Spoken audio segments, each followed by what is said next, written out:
Sanctions that were threatened didn't materialise at the EU summit. Does this mean that this can be interpreted as a diplomatic win for Russia?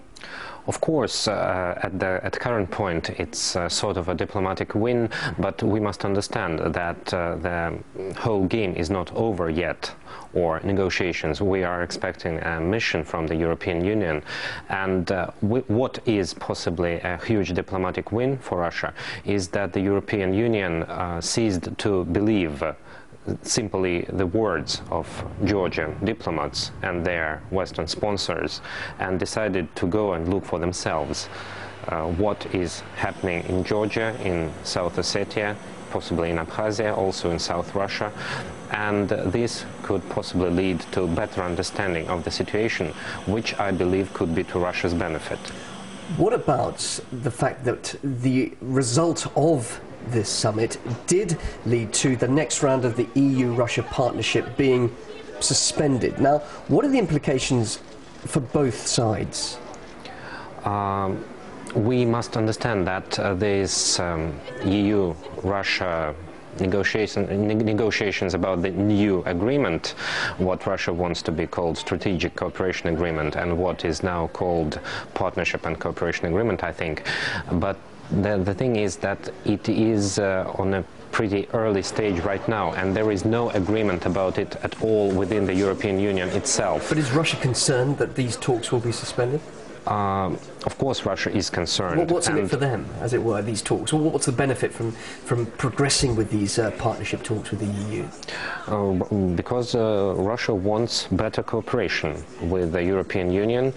First of all, economic cooperation. I think Russia wants easier visa regime. Easier travel for Russians throughout Europe. Of course. That's one of the major points of this strategic partnership agreement, which Russia pushes forward. And the European Union members, they cannot agree within themselves about the future agreement, and the reasons are pretty simple. They are solely economic.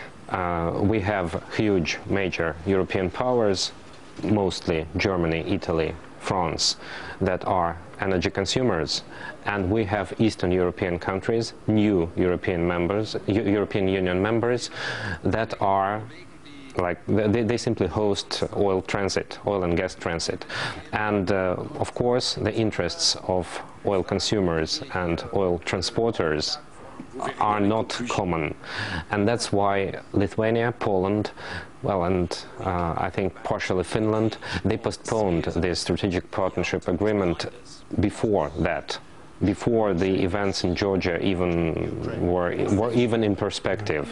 It happened, probably they weren't, but this happened in summer. Just finally, we're reporting that the French president is due to arrive in Moscow next week for further talks over this Russia-EU partnership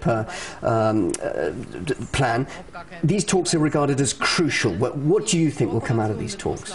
I think that Russia and France, and Russia and the rest of the world will fix more precisely the so-called Medvedev-Sarkozy peace plan, because this plan, all the current events are caused by misunderstanding of these plans by all members of this conflict and settlement of the conflict.